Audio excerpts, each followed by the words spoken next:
Good morning, Wednesday. Yeah, It's Wednesday. it's Wednesday. I couldn't even tell you what happened on Tuesday. So when we last checked in with you, we were getting ready to go check out Jackie's farm for some location scouting for the Aesthetic Perfection music video. You want to tell them a little bit about the farm? It was absolutely incredible experience. So yeah, let's hear your perspective. You've been there before, but I It think was it good was to come still back. Yeah. So Jackie Stevenson is a professor at Case Western Reserve University, where I'm doing my doctorate. And she is not only a professor, she's also an executive coach. She's a CEO of her company, and she does a bunch of other work. She has a bunch of other titles I couldn't remember right now. So wears lots of different hats. But as part of her coaching work, she lives out on this incredible farm with her partner, Herb, and a couple of wolf dogs and a herd of horses, including a zebra. And she works with the horse herd to do coaching and leadership training. So they're a natural herd. They're not ridden. They live together and exhibit very normal kind of horse dynamics. And hang out in the pasture. Exactly. They would just kind of stand around and have a wonderful life and live out there. The idea is that people come out and experience being part of the herd and learn about their own body language, their own kind of fears, being run up to by a horse. As Chandler, it's quite frightening. Yes, it's.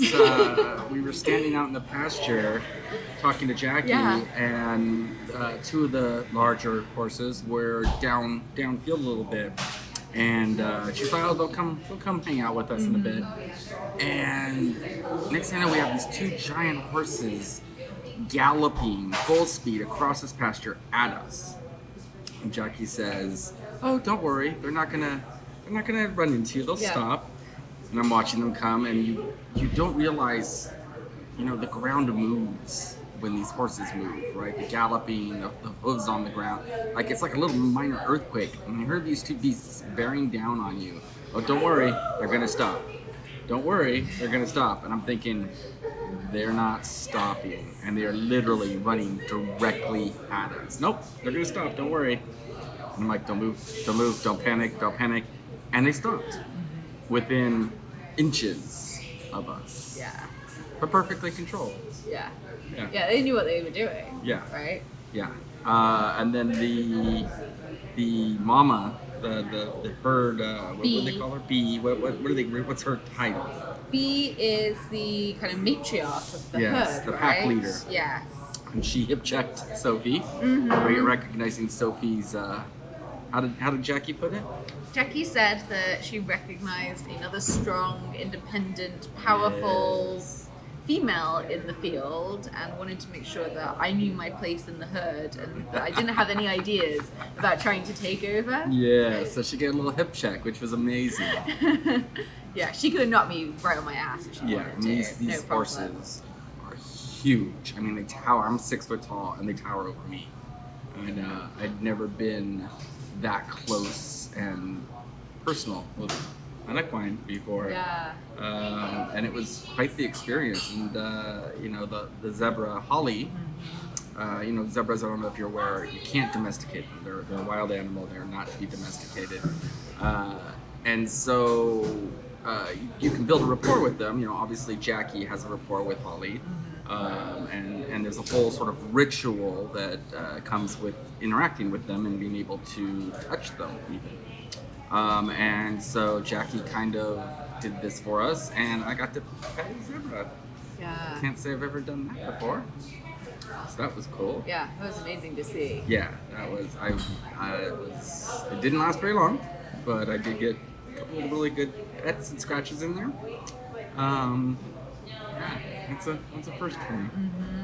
Yeah, there's so much that you learn, right? Just like in our short interactions, because we didn't really come to spend time with the horses. No, we came to location scout. It was a location scout. We were there. There were a couple of different lessons I think each of us walked away with. Quite a few. That Jackie was so kind of generous to give us time to explore and get to have, right? So I'm really grateful for that. Like, definitely. Really special moment. It was. So I love that you said that it was, when you were watching I forget his name, but the Frisian walk past. Right. Right, in this very different way than you'd experienced horses Toby? before. Was it Toby? Yeah, I think it was Toby. Toby might have been the one. Yeah. He was one of the horses was Toby, and I think that was Toby.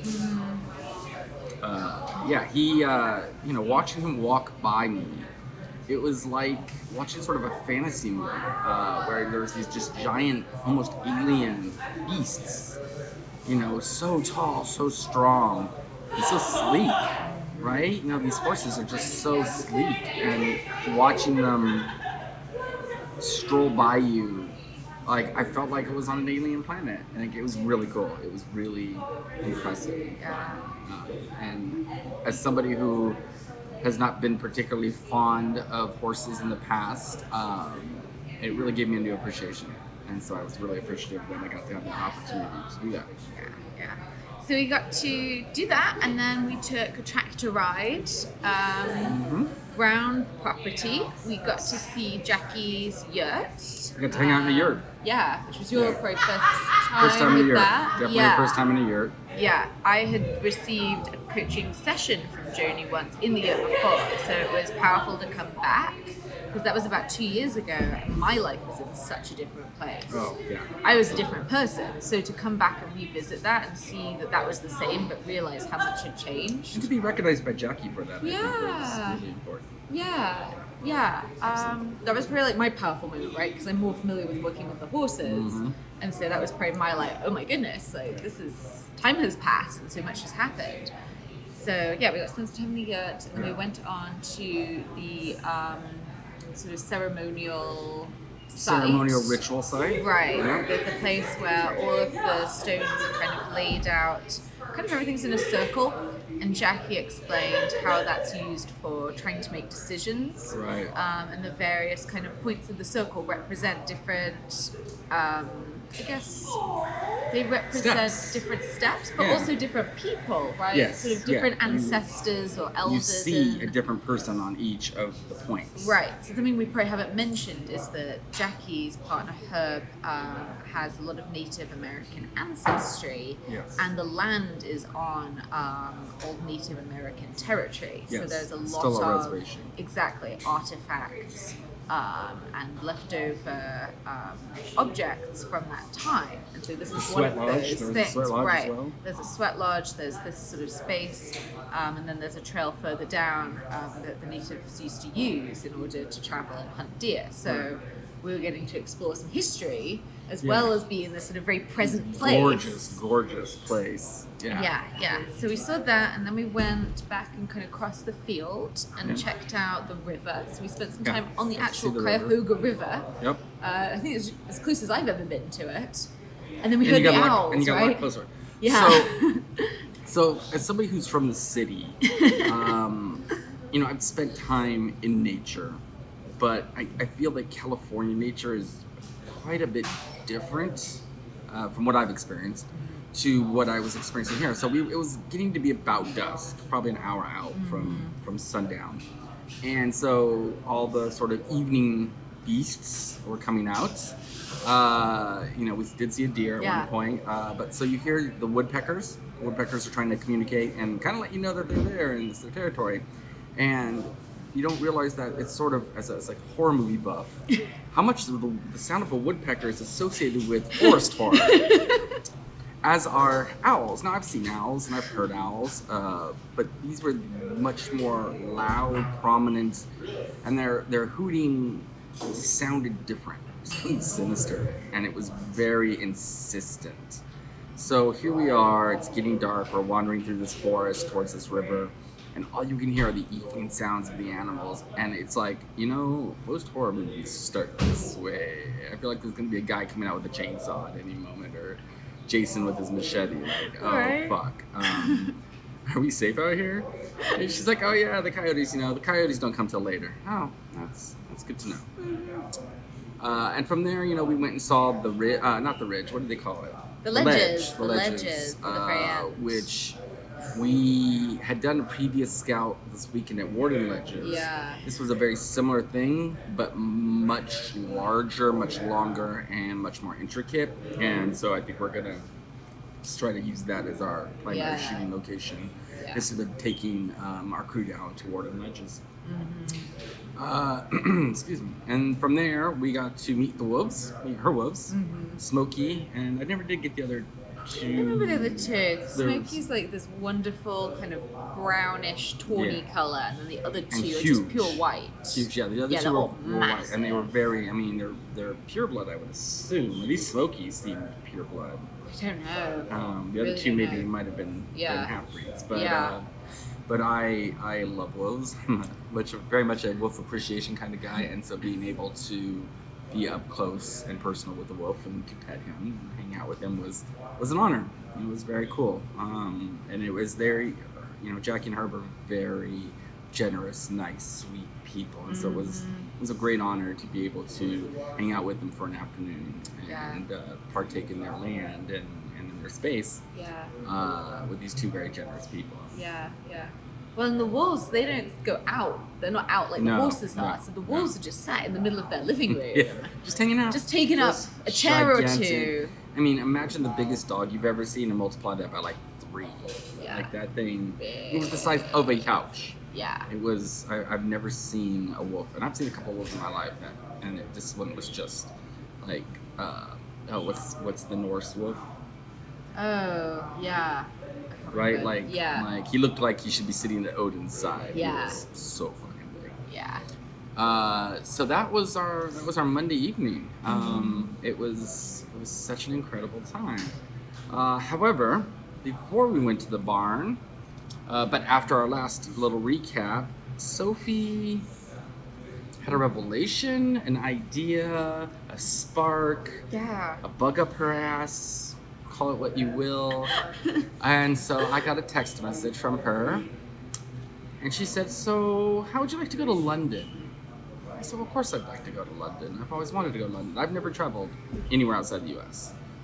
47 years old, it's about time." So I was like, "Yeah, we should absolutely go to London at some point. I'm down, of course." And she's like, "Okay, well, I found these incredible tickets. And it would leave on a Friday and come back on the following Sunday." And I'm like, "Yeah, that's cool." She's like, "Well, you should come home. We should talk about it." Okay, fair enough. So I came home, and I'm like, "All right, yeah. So like, what dates are we looking at?" She's like, "Well, Friday." I said Friday, and I'm like, "Oh, this Friday."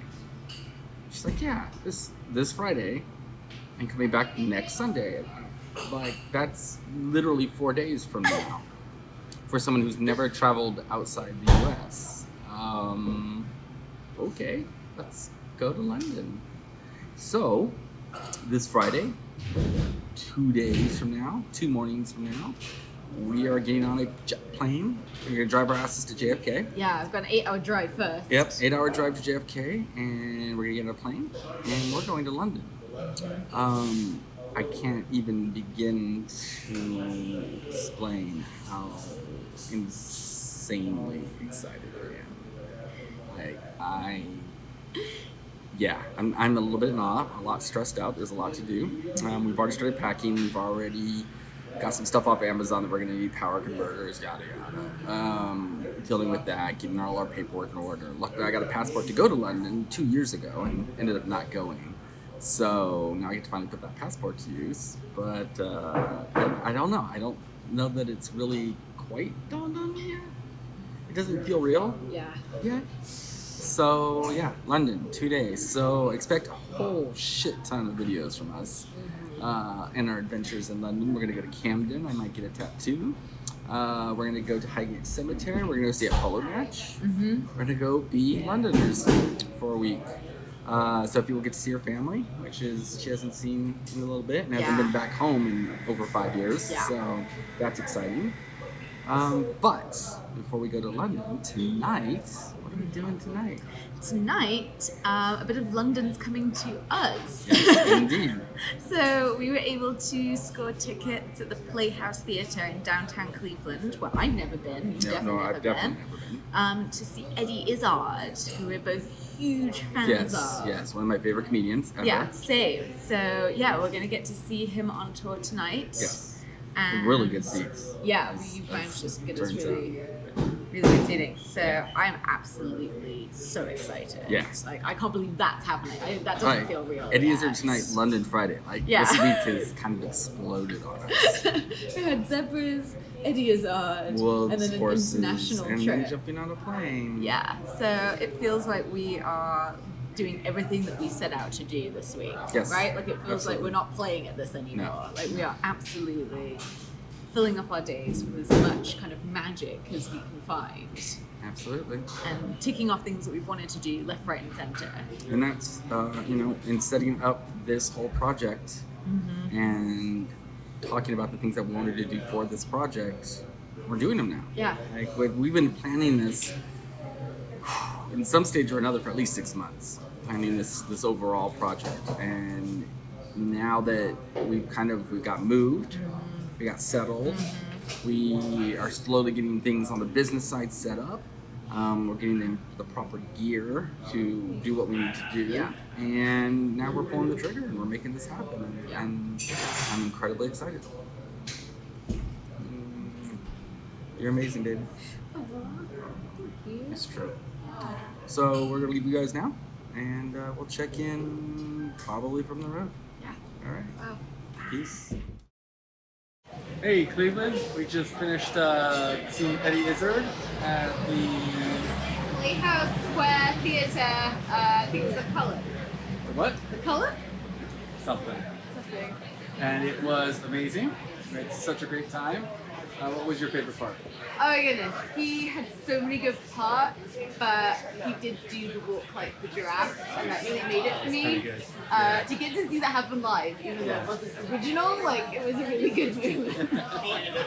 And in his end piece, he had a little end bit about his theory of the universe, and I think that was really probably my favorite bit. It spoke really kind of directly to us and what we've been doing here and doing together in this project. So, good night. Yeah, super good night. Yeah. I'm so glad we did this. Yeah. Like, we almost didn't. We kind of talked about getting tickets before we moved out to Cleveland. Months ago. Months ago, and then we kind of forgot about it and let it go. And then I thought to just check and see if it was still happening because I didn't even remember the dates. And luckily it was. And We got pretty good tickets, seats. yeah, Yeah, really good. and it was so worth it. So just another sign, right? To like always try and say yes if you can. Always. Yeah. All right. Talk to you guys tomorrow. Peace.